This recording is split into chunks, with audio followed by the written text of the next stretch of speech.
All right. We're going to start here with the King of Cups for your mental space, and we have followed by a Page of Cups. You might be all up in your feels, Virgo.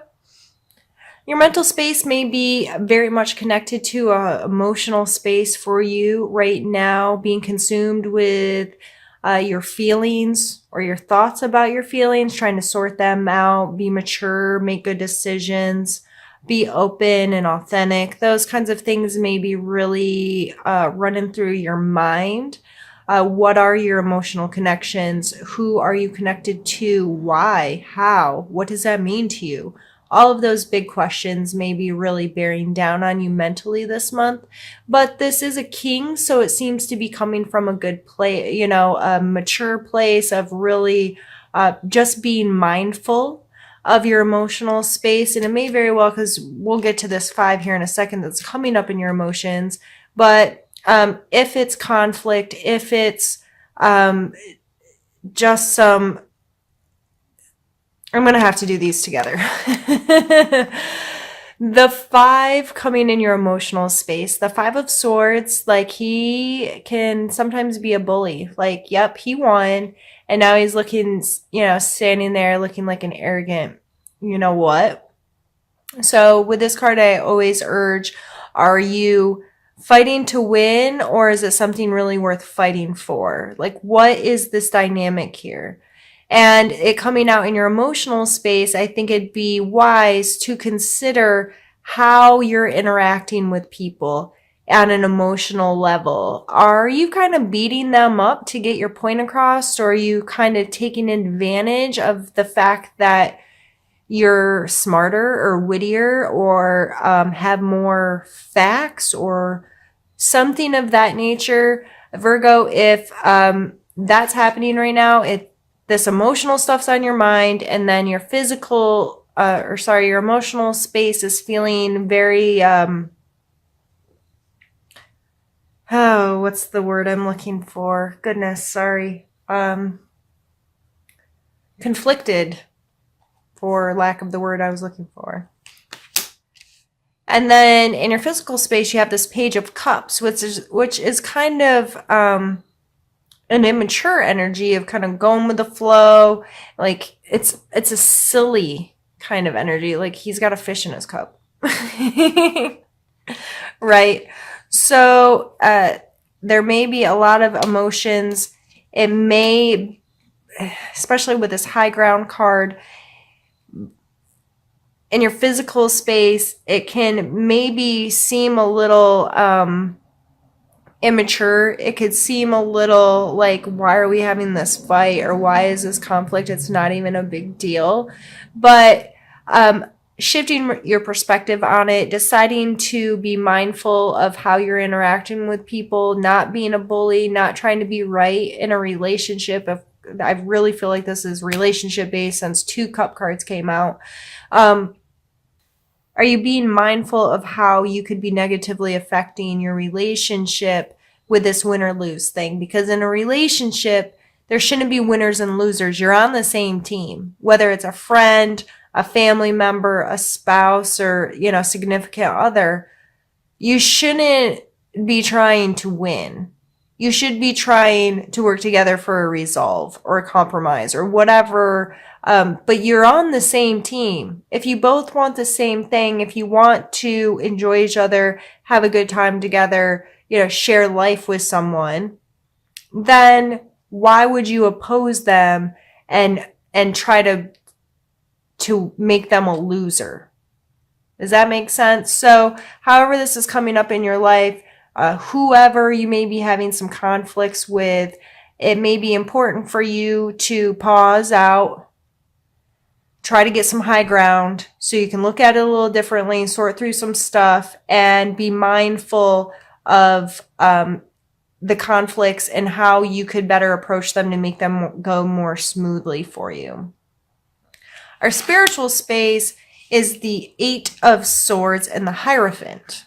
Now, this is obviously a spiritual card. He's depicted here as a religious leader with some followers here.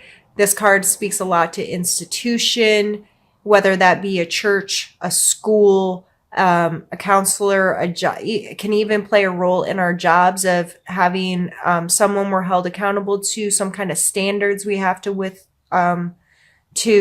deal with. What is our relationship to that? Are we willing to learn? Who is your teacher? Who are you learning from? Why are you learning from them? The Eight of Swords is self-limitation. There's not a guard or anybody keeping her tied up here. But in her head, she has decided that she's stuck. Okay. So in your spiritual life, if you're really, limiting yourself, limiting what you believe, or limiting, oh, I couldn't do that, or I couldn't feel that, or I couldn't have that relationship with my spirituality, you're not going to have it. This takes you being willing to take the blindfold off and willing to stop lying to yourself or fooling yourself or letting your mind or your thought patterns fool you into believing something that's not real. So it just may be important to your spirituality this month to consider who you're learning from, what you're learning, why you're learning it, and mostly, are you allowing yourself to even get close to learning and connecting with your spiritual space, regardless of how this institution plays for you? If you don't go to church, if you're not involved in spirituality, it may be some simple practices within your home as far as setting good intentions, holding yourself to everyone, I shouldn't say everyone. I hope that everyone has some form of moral compass, right? Standards that they hold themselves to. And if you're lying to yourself and saying, I can't maintain that, or I'm not good enough, or whatever these limiting thoughts are, it may be helpful to you to dive deeper into what are your self-limiting thoughts, why do you have them, and what can you do about changing them. We're going to pause the video here, Virgo, and move on to the second part of our reading. This one's all the way done. The swords aren't around him anymore, they're through him. It may be a challenge for you this month to be done with something, to allow something to cease to be. There's an obvious finality. Is that the word I'm looking for? Depicted here. And the swords can be our thought processes and our actions and the things we do and say. And this coming in a challenge, I just get this strong feeling of holding on a little bit too long, or hoping and wishing and dreaming that something can be revived. And the Three of Coins. So Virgo, yeah, this is a strength. You can win an argument. You can win at a lot of things you set your mind to. You are more than capable of strategizing your way through in dealing and coming out on top with certain things. But again, I think this is coming out in a way, and it coming out twice, to stress what is your intention behind it. Because for this to be a strength, for it to be a strength to come out on top, higher ground, the intention has to be right. Like, are you just trying to win? And at what expense? What expense are you willing to have other people lose? The Three of Coins talks about teamwork and this union and people coming together. I think it's important to be mindful who you're interacting with, how you're interacting with them. How can you better interact with them? How can you take that high ground and get a wider perspective of the situation again, so things can be more run more smoothly? It's having the foresight to be like, okay, I know I have to deal with these people, or I know this is the situation. If I put some thought into it prior, and not in a trying to set expectations on it, but a mindfulness of, what can I control? I can control my intentions. I can be mindful of how I'm affecting others. I can be very clear about my intent, what I'm trying to do, what I'm trying to accomplish, and be considerate of the people that I'm having to deal with.